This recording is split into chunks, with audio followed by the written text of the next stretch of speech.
Well, no one asked for it, but I'm going to chime in about this whole TikTok ban thing. First and foremost, I want to say I obviously have a bias here. Even with all the issues that I personally have with TikTok, I still obviously use the platform every day. I've built a modest but notable following here. It's given me the opportunity to meet some really cool people and expand my community both online and in the real world. That said, even if I didn't have skin in this game, I would still oppose this TikTok ban. By now, everybody has heard that Meta, Facebook, paid a lobby to push this legislation, which is pretty fucked up and very suspect. We all know that Project Texas exists as the solution to many of the issues that they're claiming they need this bill for in the first place, so that's a little suspect. I think we can all see it's pretty disingenuous when they say they're worried about Chinese propaganda, considering Facebook literally spread Russian propaganda, and Fox News has been spreading bullshit propaganda for decades, and Twitter fucking exists. And by all accounts, the fact that this bill seems like very much a violation of the First Amendment. So I'm not going to cover that stuff because they've been covered really well by some really great creators, many of which I've reposted multiple times. But I do want to mention some social and economic implications that I don't think have gotten the attention they deserve. First and foremost, if we ban TikTok, kids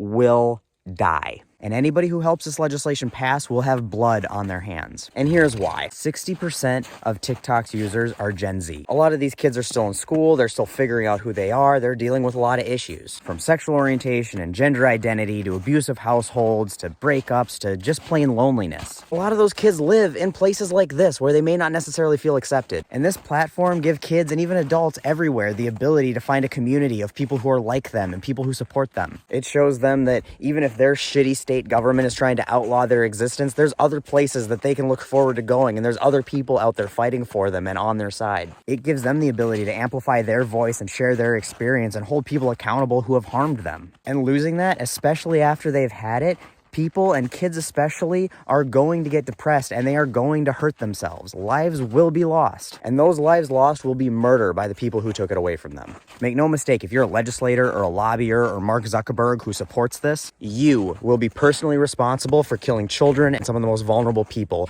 in our communities. And then the economic impact. Millions of people make a living or supplement their income through TikTok. And it's the free market competition of TikTok that forced Facebook and Instagram to pay creators for their short-form video content, something they conveniently quit doing at the exact same time this legislation was introduced. So now you ban TikTok or sell it to a different owner that's priorities are maybe less creator-oriented. Suddenly everybody who gets paid for the content they create and sells merchandise to the communities that they've built, or uses TikTok to promote their small business, or all the artists and musicians and comedians who use TikTok to promote themselves. Now suddenly billions of dollars that entrepreneurs and artists and creators make for themselves just suddenly gone. Thousands of the individual, you can make it if you work hard and are smart, American dream jobs, poof.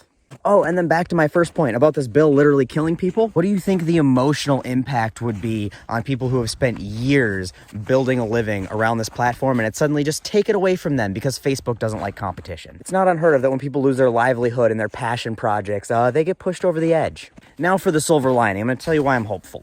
Back in 2015, net neutrality was on the chopping block. For those who don't remember that fight, the internet is regulated like a public utility, like phones or water or electricity. So every website, every application gets equal access to the internet regardless of source. So they can't block one website's access because another website is paying them more for that access. The same way that the power company can't limit your access to electricity because the factory down the street wants more power. Now back in 2015, a few legislators wanted to get rid of net neutrality, which would allow that kind of pay-based prioritization. And you don't fuck with the internet. People came out in force to remind their representatives that they still need us to vote for them, whether they like it or not. And if they didn't want us marching in the streets, it's best off they don't fuck around and find out. So if you feel the same way about TikTok that we all felt about net neutrality back in 2015, if you feel that people like me and all of these amazing creators on this app add value and substance to your life, if you care about the livelihoods of millions of people and the literal lives of the most vulnerable people in our community, then write or call your representatives. Every time you see a creator talking about this topic, take the time to watch the full video, interact with it, and share it. Try to avoid spending money on anything that Facebook or Instagram advertises to you, and try to support creators here on TikTok if you can.